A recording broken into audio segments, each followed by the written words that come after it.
Corona വ്യാപനത്തിന് പിന്നാലെ Kuwait ഉൾപ്പെടെയുള്ള രാഷ്ട്രങ്ങൾ ഇന്ത്യക്ക് വിലക്കേർപ്പെടുത്തിയിരിക്കുകയാണ്. വർഷം ഒന്നാകുന്നു.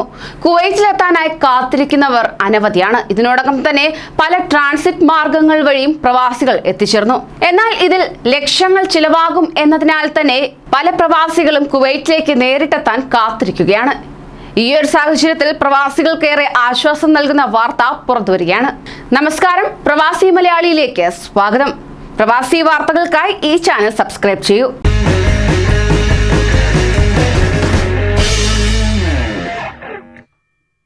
കുവൈറ്റിലെത്തിയ ഇന്ത്യൻ വിദേശകാര്യമന്ത്രി എസ് ജയശങ്കറിന് ഉജ്ജ്വല സ്വീകരണമാണ് നൽകിയത്.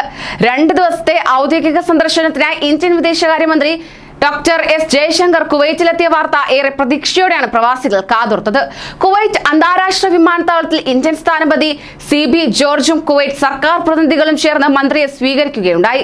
സന്ദർശനത്തിൽ കുവൈറ്റ് അധികൃതരുമായി മന്ത്രി ഉന്നതതല യോഗങ്ങൾ നടത്തുകയാണ്. പ്രധാനമന്ത്രി നരേന്ദ്രമോദി കുവൈറ്റ് അമീറിന് കൊടുത്തയച്ച കത്തും അദ്ദേഹം കൈമാറുകയും ചെയ്തു. വിദേശകാര്യമന്ത്രിയായി ചുമതലയേറ്റ ശേഷം ആദ്യമായാണ് അദ്ദേഹം കുവൈറ്റ് സന്ദർശിക്കുന്നത്. അതോടൊപ്പം തന്നെ കുവൈറ്റിലേക്ക് ഇന്ത്യയിൽ നിന്ന് ഗാർഹിക ജോലിക്കാരെ റിക്രൂട്ട് ചെയ്യുന്നതുമായി ബന്ധപ്പെട്ട് ഇരു രാജ്യങ്ങളും തമ്മിൽ ധാരണയിലെത്തിയിട്ടുണ്ട്. കുവൈറ്റിൽ ഔദ്യോഗിക സന്ദർശനത്തിനെത്തിയ കേന്ദ്ര വിദേശകാര്യമന്ത്രി എസ് ജയശങ്കറും കുവൈറ്റ് വിദേശകാര്യമന്ത്രി ഷെയ്ഖ് ഡോക്ടർ അഹമ്മദ് നാസർ അൽ മുഹമ്മദ് അസബാഹുമായി നടത്തിയ കൂടിക്കാഴ്ചയിലാണ് ഇത് സംബന്ധിച്ച ധാരണാപത്രത്തിൽ ഒപ്പുവെച്ചത്.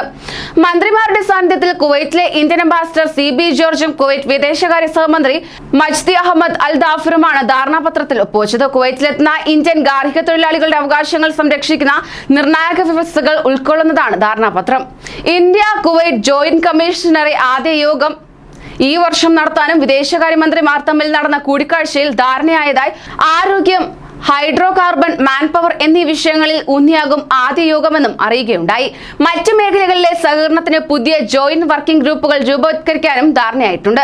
കുവൈറ്റ് വാണിജ്യ വ്യവസായ മന്ത്രി ഡോക്ടർ അബ്ദുള്ള ഈസ അൽ സൽമാനും യോഗത്തിൽ സന്നിഹിതനായിരുന്നു.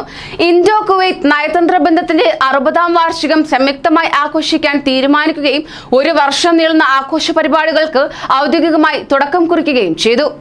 അതേസമയം വെള്ളിയാഴ്ച വൈകിട്ട് 6 മണിക്ക് കുവൈറ്റിലെ ഇന്ത്യൻ സമൂഹത്തെ മന്ത്രി അഭിസംബോധന ചെയ്യും.